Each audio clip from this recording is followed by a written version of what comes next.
Boa noite, irmãos, que a doce paz de Jesus esteja em cada coração, amém? Para nós é uma alegria de estarmos novamente aqui para adorar o Senhor, e nesse momento quero ler um Salmos que diz assim: darei graças ao Senhor por sua justiça, ao nome do Senhor Altíssimo cantarei louvores. Nós vamos orar nesse momento e logo após nós vamos estar cantando louvores ao Senhor.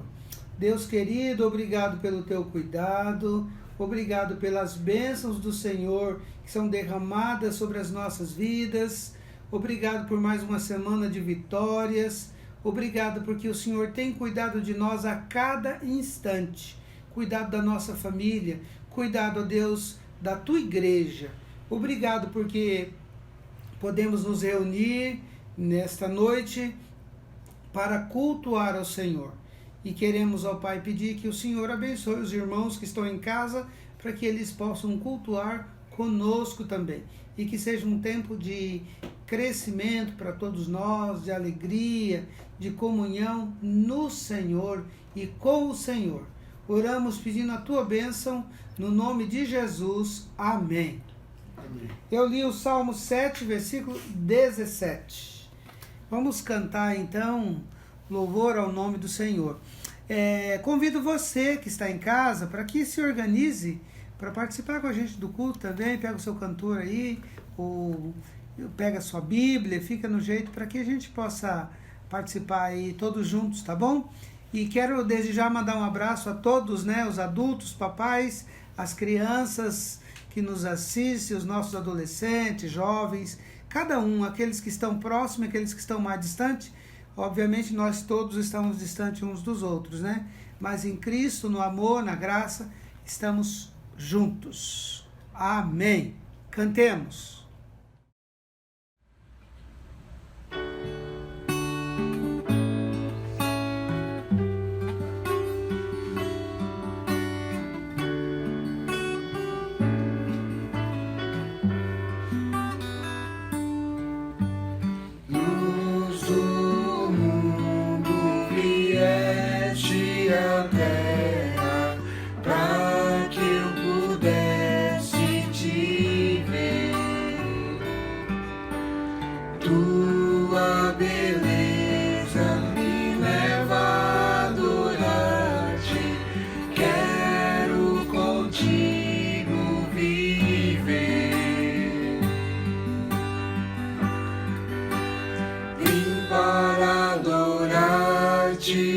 Vim para prostrar-me, vim para dizer que és meu Deus, és totalmente amável, totalmente digno, tão maravilhoso para mim.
mostrar-me, vim para dizer que és meu Deus, és totalmente amável, totalmente digno, tão maravilhoso para mim.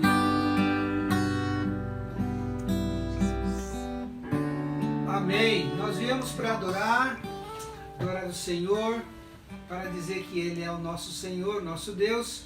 E hoje nós temos conosco aqui, além do irmão Gustavo, que está sempre presente, ele que edita os vídeos, toda a programação. Fica aqui a nossa gratidão, irmão Gustavo, o André, o Caleb. E hoje nós temos também a irmã Ana Cláudia conosco, que veio para adorar com a gente aqui presente, matando também um pouco da saudade do distanciamento que a gente tem estado, né? Deus abençoe, irmã Ana Cláudia. Por favor, ore novamente, pedindo a bênção de Deus para o nosso culto também. Senhor Deus, Pai amado, Pai querido, Pai de amor, ó Deus, nós estamos aqui, ó Pai, nessa noite, te adorando, exaltando o teu santo e bendito nome, Pai. Nós viemos aqui, ó Pai, para render graças a Ti, para te adorar, ó Pai, porque o Senhor é o único merecedor de toda a honra, toda a glória, o único merecedor de ser cultuado, Senhor. Muito obrigado, Senhor, por essa oportunidade que nós temos. Obrigado, Senhor, pelo Teu amor, pelo Teu cuidado. Queremos te pedir que o Senhor fale conosco, Senhor, nessa noite, através, ó Pai, das músicas, através da Tua palavra trazida pelo pastor Josué, ó Deus. Nós sabemos, ó Pai, que o Senhor já está falando conosco. Te engrandecemos, te bendizemos, o Teu santo e bendito nome. Amém. Amém. Vamos louvar o Senhor, exaltar o nome do Senhor, com esse cântico, Ele é exaltado.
Nós cantamos que o Senhor é exaltado acima de todas as coisas e e que nós viemos para nos prostrar perante Ele. E agora a música que nós vamos cantar tem a mensagem desse texto da Escritura, que está escrito em Filipenses, capítulo 2. Seja a atitude de vocês a mesma de Cristo Jesus, que embora sendo Deus, não considerou que o ser igual a Deus era algo a que devia apegar-se, mas esvaziou-se a si mesmo, vindo a ser servo, tornando-se semelhante aos homens. E sendo encontrado em forma humana, humilhou-se a si mesmo e foi obediente até a morte e morte de cruz. Então, nós precisamos estar perante ao Senhor e saber que nós precisamos nos humilhar perante a cruz de Cristo. E assim que nós humilharmos perante a cruz de Cristo, nós continuamos no versículo 9. Por isso Deus o exaltou à mais alta posição e lhe deu o nome que está acima de todo nome, para que ao nome de Jesus se dobre todo o joelho, no céu e na terra e debaixo da terra, e toda língua confesse que Jesus Cristo é o Senhor, para a glória de Deus Pai. Se a gente se prostra perante ao pé da cruz, é na cruz que nós iremos nos gloriar do trabalho de Jesus. Cantemos 289, cantor cristão. Quero estar ao pé da cruz, onde rica fonte corre franca salutar do Calvário monte. Se na cruz, sempre me glorio e enfim vou descansar, salvo além do rio, a tremer ao pé da cruz, graça eterna show-me, matutina estrela ali, raios seus mandou-me. Sim, na cruz, sempre me glorio e enfim vou descansar, salvo além do rio. Sempre a cruz, Jesus, meu Deus, queiras recordar-me dela sombra, Salvador, queiras abrigar-me. Sim, na cruz, sempre me glorio e enfim vou descansar, salvo além do rio.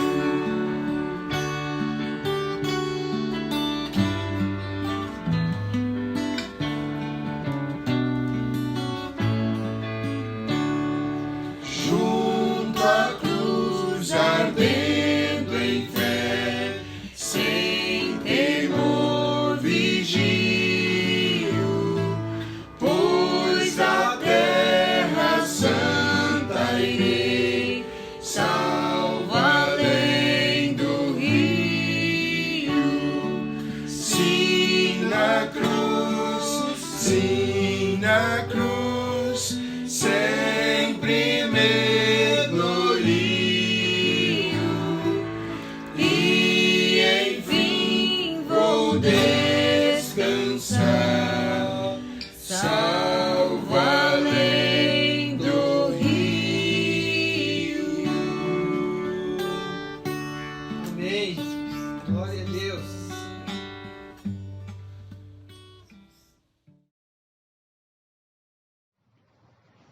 Boa noite, irmãos. Que a doce paz de Jesus esteja em cada coração. Amém? Amém. Para nós é uma alegria poder estarmos juntos através das redes sociais para prestar um culto ao Senhor. Já podemos cantar louvores a Ele, convidando você, dizendo que nós viemos para adorar, dizendo que Ele é exaltado e dizendo também que eu devo estar aos pés da cruz, porque é de lá que eu me tiro a minha inspiração, porque na cruz é onde Jesus nos ensina as maiores lições da vida, e é através da cruz de Cristo que nós temos a salvação. Nós vamos ler um texto bíblico hoje. Quero convidar você para abrir sua Bíblia, por favor, em casa, onde você estiver, ou acessar através das redes sociais, seu tablet ou seu celular, o texto de Gênesis 37. Todos perceberam que eu estou fazendo essa série de sermões baseada no Antigo Testamento. E hoje é o último domingo do mês, e nós então estaremos encerrando essa série de mensagens aí, pensando sobre a família, a minha, a sua, a nossa, pensando que a família é o maior patrimônio que nós temos, e por isso nós podemos dizer com orgulho, ou com muita alegria, e também com muito temor. O texto diz, Gênesis capítulo 37, e eu começarei a ler e você acompanhando aí, por gentileza. Habitou Jacó na terra das peregrinações de seu pai, na terra de Canaã. Esta é a história de Jacó. Tendo José 17 anos, apacentava os rebanhos com seus irmãos, sendo ainda jovem, acompanhava os filhos de Bila e os filhos de Zilpa, mulheres de seu pai, e trazia más notícias deles a seu pai. Ora, Israel amava mais a Jacó, mais a José, que a todos os seus filhos, porque era filho da sua velhice, e fez-lhe uma túnica talar de mangas compridas. Vendo, pois, seus irmãos que o seu pai o amava mais que a todos os outros filhos, odiaram-no e já não lhe podiam falar pacificamente. Amém. Vamos orar. Deus querido, obrigado pela tua palavra que acabamos de ler.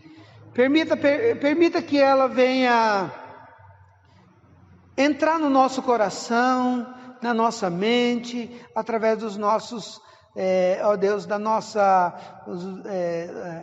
do nosso ser, e impulsionado, direcionado e conduzido pelo teu Santo Espírito. E que não haja conversações ou distrações, pessoas andando, conversando, ó Deus, mesmo estando na casa, ó Deus, que não haja televisão ligada ou outras coisas para distrair, mas que haja concentração na tua palavra, e que a gente possa tirar da mesma lições preciosas para as nossas vidas. Oramos pedindo a tua bênção, ó Deus, a tua graça, a tua misericórdia.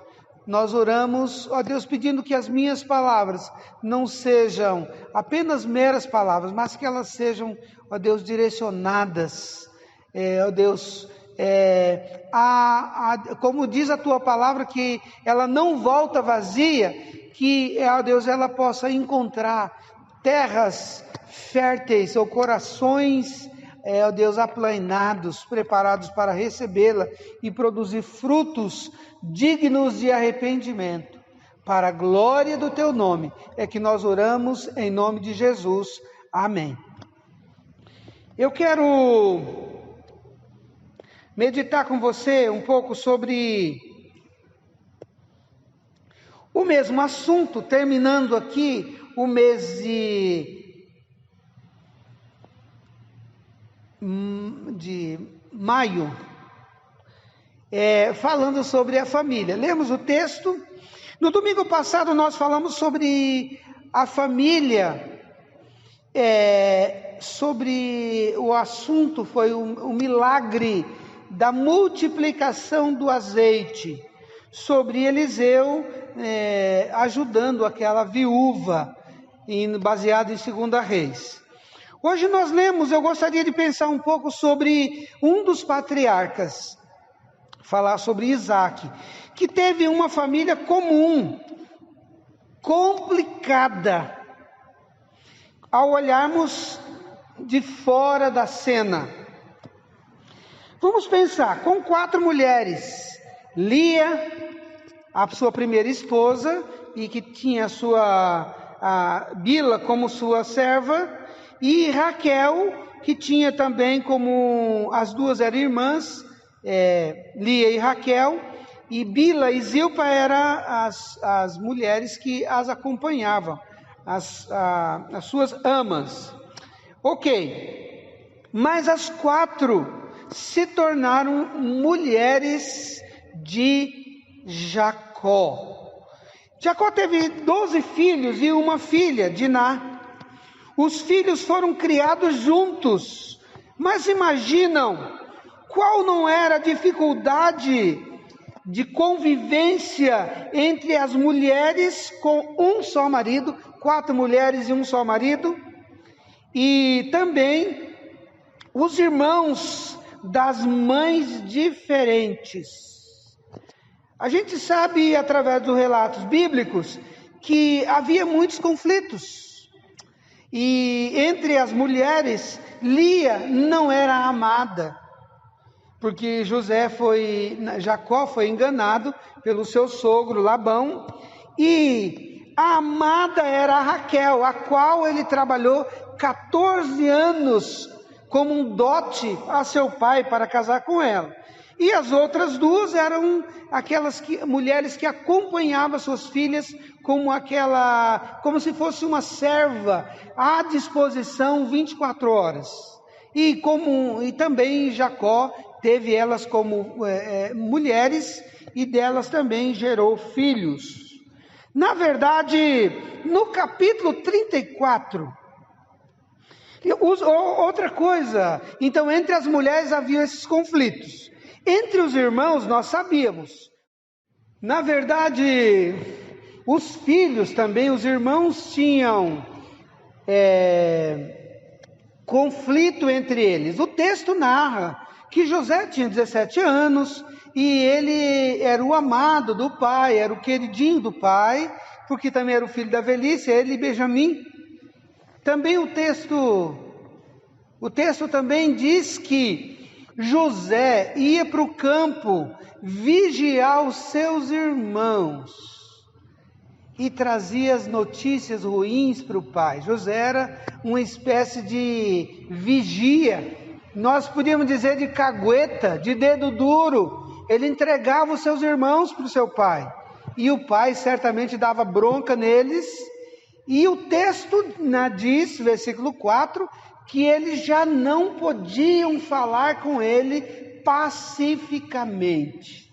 Ou seja, havia um conflito instaurado ali entre os irmãos, além daqueles que eu mencionei, das esposas. Ora, no capítulo 34, voltando no texto que a gente leu, José ainda era bem garoto.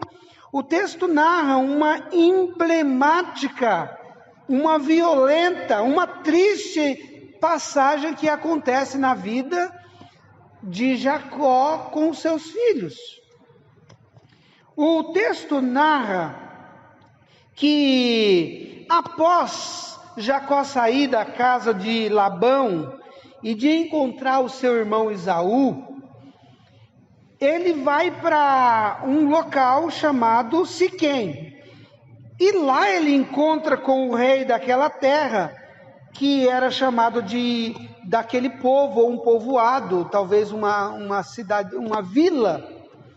E ali, aquelas pessoas, o rei daquela terra chamava Ramor, e tinha um filho que se chamava Siquém, que dava o nome daquela região, também se chamava Siquém.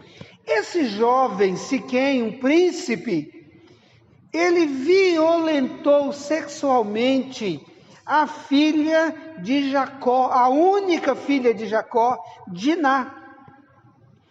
E ele contou para o pai dele e ficou apaixonado por Diná.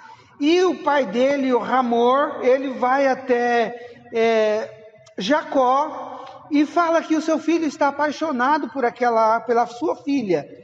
E obviamente os filhos de Jacó, os irmãos, ficam muito irritados e eles então fazem uma armadilha para aquele povo. Ele diz o seguinte, que se aqueles homens todos circuncidassem, eles então seriam um só povo, e aí eles podiam casar com as mulheres de ambos os povos, e aí não tinha mais separação entre eles, podia o gado pastar nas mesmas terras, enfim, porque Jacó havia comprado um pedaço de terra quando ele chegou ali. Jacó também era um proprietário ali naquela região. E o Hamor com o seu filho Siquém aceita.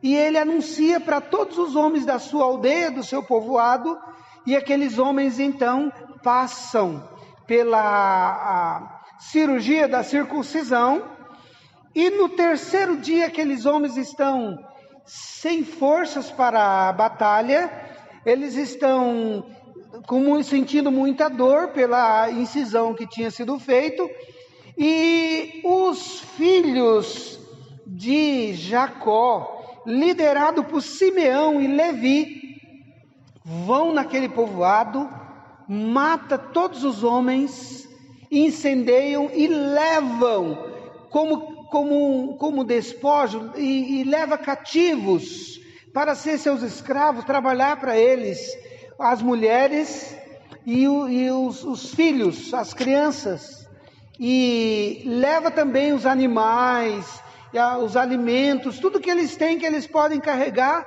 eles levam tudo, e deixa então aquele povoado totalmente destruído. Jacó, ao ver isso, fica extremamente triste, chateado, e qual é a resposta dos seus filhos para ele? Pai, ele desonrou a nossa filha, a nossa irmã, como se fosse uma prostituta, e nós haveríamos de ficar quietos? Jacó então decide ir embora para outra cidade, e ele vai, na orientação de Deus, para Betel, onde ali ele já tinha encontrado com Deus, quando ele saindo na fuga em direção à casa de Labão, fugindo do seu irmão Esaú. Na verdade, meus irmãos, essa passagem, ela é muito triste na história do povo de Israel. Voltando para o capítulo 37, nós vemos então que José era adolescente, os seus irmãos já não eram adolescentes, já eram homens. E quando José vai ao campo levar comida para eles, enviado por seu pai, obviamente para vigiá-los, para trazer notícia para o pai, os seus irmãos, com raiva deles, tramam um plano, e a gente sabe da história, e vendeu ele, colocou ele num poço seco lá, e até ele decidiu o que ia fazer, porque na verdade eles queriam matar, e um dos irmãos mais velhos não deixou, e ele então veem os midianitas passando, eles vendem José, e leva para o pai a túnica, a famosa túnica, que o pai havia dado para ele, leva suja de sangue, obviamente de uma ovelha, e eles dizem que encontraram, e o pai acha que então um animal selvagem havia matado seu filho José. Longe da casa do pai, José, lá no Egito, ele vai ser vendido para os filhos de... Foi vendido para a casa de Potifar. Foi parar na casa de Potifar, também que o comprou. Potifar, o segundo homem na liderança daquele país, era o segundo homem mais importante daquele país, abaixo apenas do faraó. Mas, meus irmãos, uma coisa interessante, que uma frase que todo judeu sabe, ele ensina, e certamente Jacó, aprendera isso ainda na casa do seu pai, Isaac, e com certeza ele está ensinando para os seus filhos, porque Isaac também aprendeu isso com Abraão, seu pai, que era aquele texto áureo de Deuteronômio 6:4, que diz assim: ouve Israel, o Senhor nosso Deus é o único Senhor. Certamente José sabia disso, os seus irmãos sabiam disso. José é um filho diferenciado dos demais. É claro que a cena do texto desta família de Jacó, embora tenha 12 filhos e uma filha, os holofotes ficam mais concentrados em José. Talvez por essa questão do amor, e toda essa situação familiar. Tem também um detalhe muito importante, que José era um sonhador, diferente dos demais.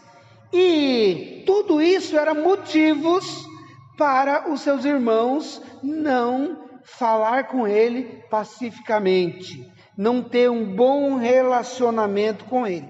Mas agora nós sabemos que José ainda é adolescente, ele está na casa de Potifar, e na casa de Potifar ele era um escravo, ele estava sem amigos, sem conhecidos, sem parentes, sem falar a língua daquele povo.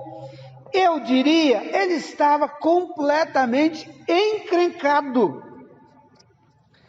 Mas todos os dias, certamente ele pronunciava aquelas palavras abençoadoras que ele aprendera ainda na casa do seu pai. Ouve Israel, o Senhor nosso Deus é o único Senhor. Sabe, queridos, se nós pronunciássemos esse texto todos os dias, talvez o nosso dia seria melhor, porque ia trazer à nossa memória muitas coisas boas, muitos ensinamentos que são verdadeiras raízes, que nos firma, nos deixam firmes, nos deixam com propósito, nos deixam olhando para frente. Foi exatamente o que aconteceu na vida de José. José, ele trabalhou, serviu, ele estudou a língua daquele povo, ele fez o seu melhor, e ele não cedeu até aos assédios sexual da esposa de Potifar. Embora jovem, cheio de virilidade, mas ele se mantém firme, porque ele estava trazendo à sua memória: ouve Israel, o Senhor nosso Deus é o único Senhor. Ele está presente aqui. José, na verdade, ele está demonstrando, ele está vendo nessa mulher, que era a esposa, talvez a segunda mulher mais importante também naquele reinado. Ele está vendo que aquela mulher, ela mostrava o seu caráter, um desrespeitoso para com as pessoas, para com José, ainda um garoto, e para com o seu esposo. A atitude de José está mostrando para aquela mulher, e mostrando para as pessoas que estão naquele lugar, o seu caráter, a sua fé, a sua obediência ao seu Deus, o Criador, a qual ele se curvava, e ele diria todos os dias: é o único Senhor. Sabe, queridos, talvez a nossa vida, as nossas atitudes, as nossas, ações entre os parentes, entre os amigos conhecidos, seriam diferentes.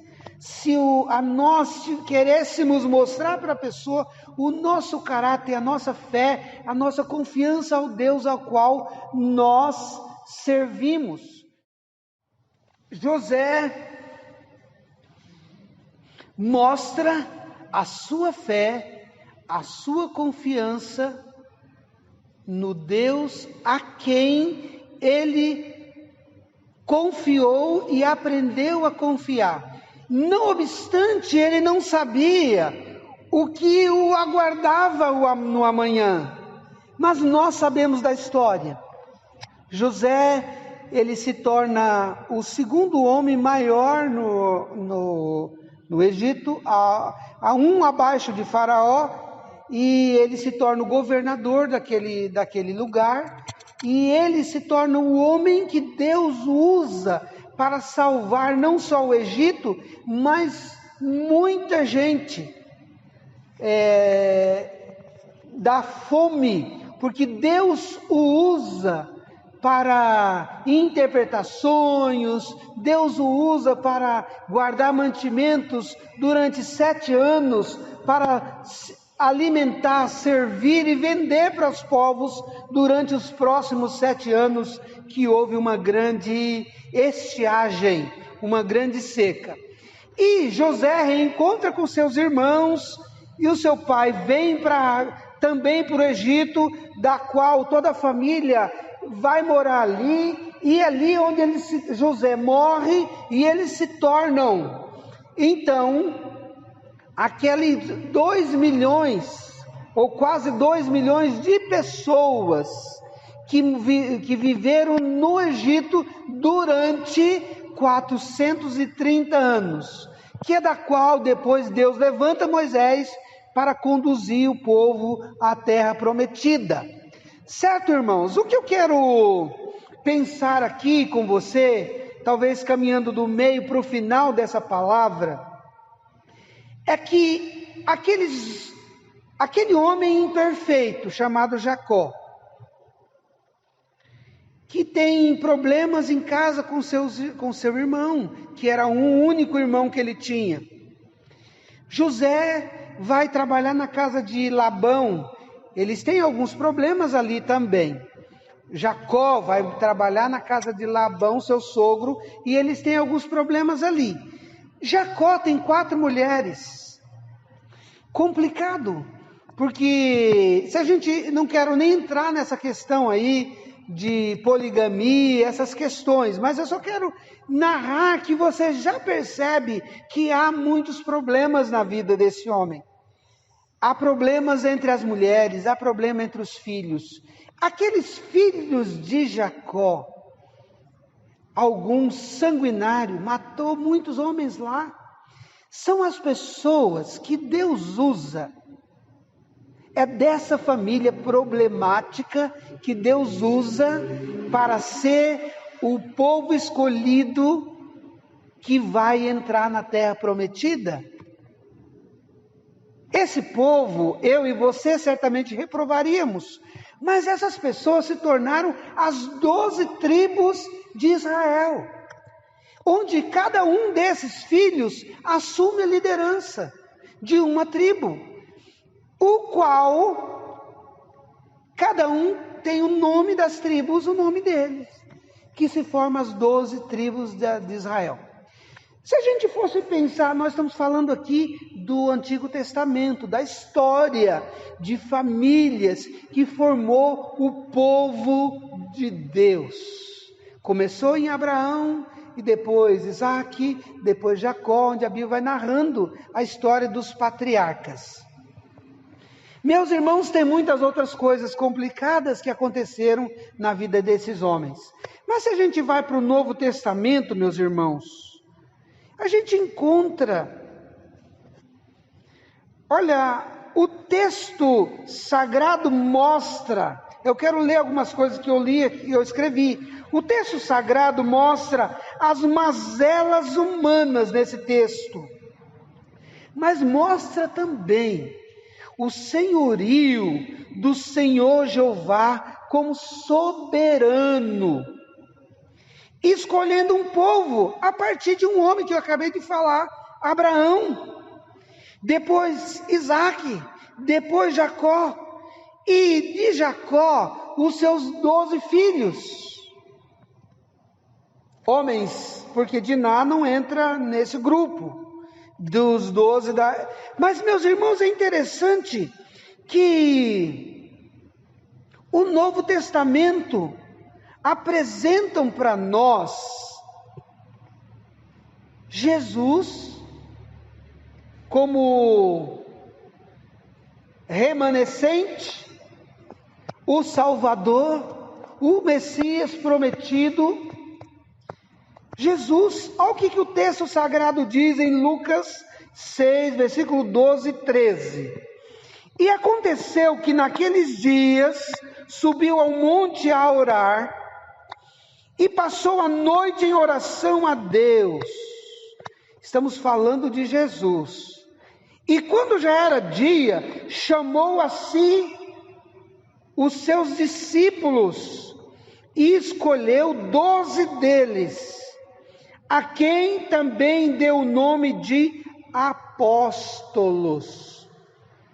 Queridos irmãos, Jesus entra em cena na história e Jesus escolhe para si 12. 12 não era um número aleatório. Jesus tinha um propósito, em cumprimento às promessas bíblicas. Ao chamar e ordenar 12 discípulos como seus apóstolos, e é a primeira vez que aparece a palavra no Novo Testamento, Cristo manifestou a intenção de unir o remanescente messiânico das 12 tribos de Israel num mesmo organismo chamado de igreja. Está isso em Mateus 16, 18, aí 19. Esse não é um organismo independente designado a repor Israel temporariamente, mas um rebanho que reúne tanto as ovelhas perdidas da casa de Israel. Mateus 10, 6.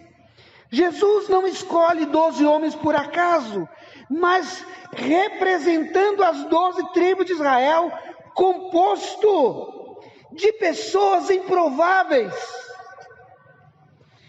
Meus irmãos, quando a gente olha de homens falhos também, quando a gente olha para Jacó, olha para a história de Jacó, olha para os seus filhos, a gente vê homens falhos, mas que Deus escolhe. E quando nós olhamos para o Novo Testamento, a gente vê Jesus perfeito, que escolhe 12 homens imperfeitos. Sabe, meus irmãos, Pedro era aquele que disse: tu és o Cristo. Daqui a pouco ele está dizendo: Senhor, o Senhor não vai para a cruz. Pedro é o mesmo que nega Jesus 3 vezes, dizendo: não, eu não conheço. E quando ele ouve o galo cantando, ele chora amargamente. Jesus também, Tomé era um incrédulo: se eu não ver, eu não creio. Judas, o traidor. Simão era do grupo dos zelotes, um grupo político radical que lutava pela deportação do próprio governo. João e Tiago, ou Tiago e João, a dupla inseparável que nós falamos tanto, foi chamado por Jesus de Boanerges, que significava filhos do trovão. Esses homens, Tiago e João, em certo momento, eles entram numa aldeia de samaritano, pede pouso, eles não dão. E o que eles falam para Jesus? Jesus, o Senhor não quer que a gente ora pedindo a Deus para que desça fogo do céu e consome essas pessoas? Filho do trovão, homens violentos, que não poupava o desejo de vingança, apenas porque não recebeu um pouso. E Jesus fala para eles: não vim destruir, mas eu vim salvar. Sabe, queridos, que coisa interessante. Eu quero concluir essa palavra indo para Apocalipse capítulo 21, se você quiser abrir. Olha que coisa interessante, a ligação entre as 12 tribos e os 12 apóstolos, pensando em pessoas improváveis, que talvez nós não escolheríamos, mas Deus o escolheu, porque Ele tinha um plano, Ele tinha um propósito. Olha o que diz a palavra do Senhor no versículo 10. E levou-me, João está na ilha de Patmos, eu falei isso na quarta-feira, e ele viu, e diz o seguinte: levou-me em espírito a um grande alto monte, e mostrou-me a grande cidade, a santa Jerusalém, que de Deus descia do céu. João está vendo isso. E olha que coisa linda no versículo 12. E tinha um grande alto muro com 12 pedras, ao número 12 novamente, e nas suas portas 12 anjos, e nomes escritos sobre elas, sobre as portas, que são o nome das 12 tribos dos filhos de Israel. Glória a Deus. Mas o versículo 14 diz mais: e o muro da cidade tinha 12 fundamentos, e neles os nomes dos 12 apóstolos do Cordeiro. Apocalipse 21, 10, 12 e 14. Sabe, meus irmãos, Paulo vai dizer em Gálatas que nós somos o Israel de Cristo. Ele está referindo à igreja, ao povo a qual Pedro fala que nós somos a nação santa, o povo eleito, escolhido, para que anuncieis as virtudes daquele que nos chamou das trevas para a sua maravilhosa luz. Primeira carta de Pedro 2, 9 e Gálatas 6, 16, eu estou citando. Nossas famílias, nós podemos tirar algumas lições muito simples desse texto, ou dessa narrativa. Nossas famílias estão no centro da vontade de Deus? Essa é a pergunta. Porque a família de Jacó, embora complicada, estava no centro da vontade de Deus. Os 12 apóstolos, embora complicados, estavam no centro da vontade de Deus. Sabe, meus irmãos,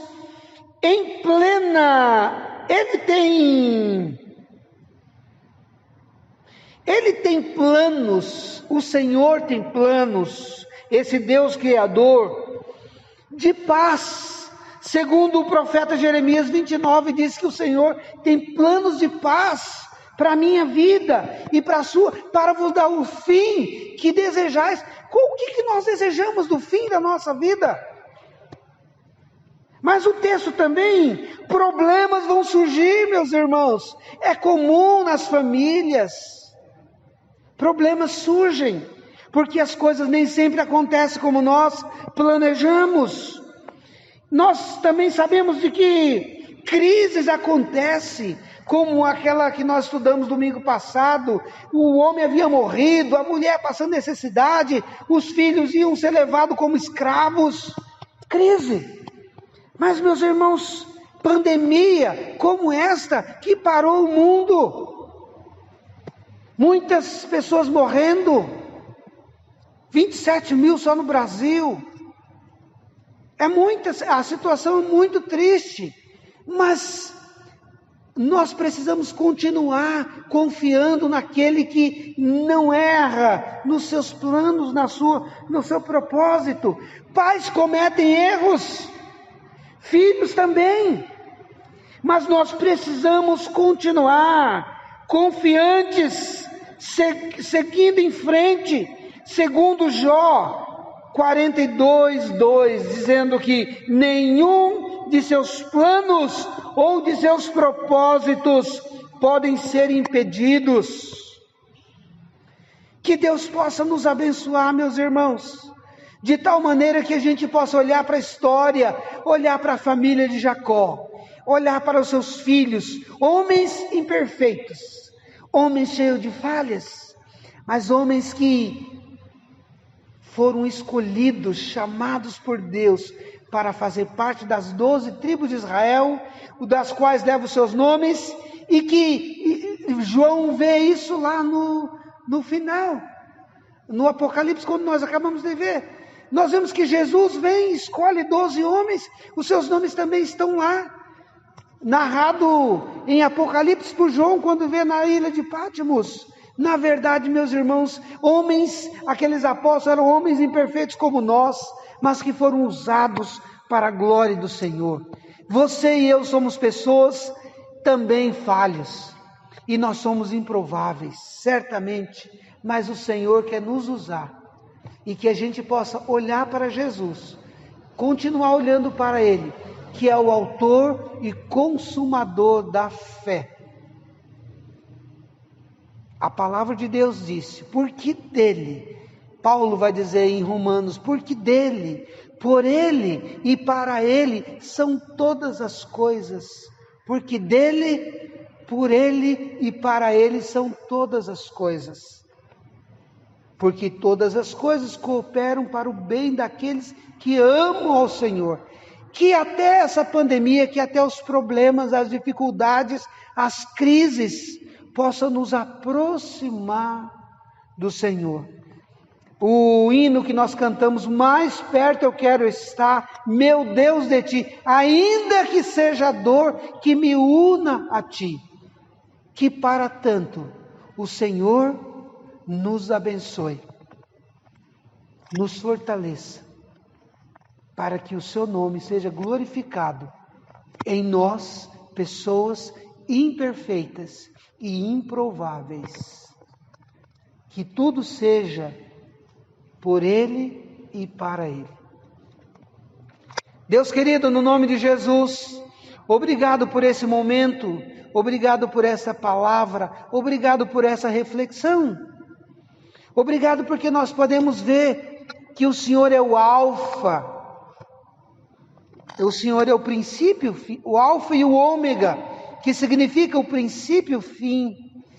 Quando a gente vai olhar, Deus, o Senhor escolhendo um povo, escolhendo de pessoas improváveis, homens que deixaram marcas não agradáveis como família, mas o Senhor estava na história, e tudo contribuiu para que o nome do Senhor fosse glorificado, até, ó Deus, a maldade daqueles irmãos, de vender o seu José, seu irmão, José sendo escravo na casa de Potifar, não aceitando as ofertas daquela mulher, indo para a prisão, e de lá para o palácio do rei. O Senhor foi usando tudo aquilo que parecia ser uma tragédia, tudo aquilo que parecia ser uma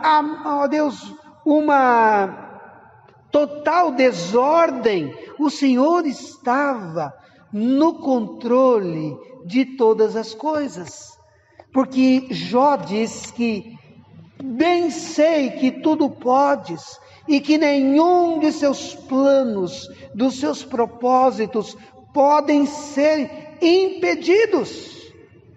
Deus, obrigado porque esta palavra veio falar ao meu coração. Deus, obrigado porque é o sangue de Jesus Cristo que nos purifica de todo pecado.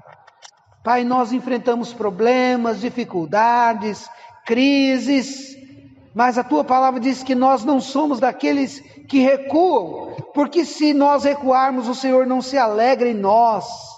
Deus, eu quero colocar a vida da Tua igreja, dos meus irmãos, o Teu povo diante do Senhor, que a gente possa olhar para a história, olhar, Deus, para as nossas famílias e ver que elas também são imperfeitas, mas que o sangue de Jesus é que nos purifica, o sangue de Jesus é que nos justifica, é a graça do Senhor sobre nós.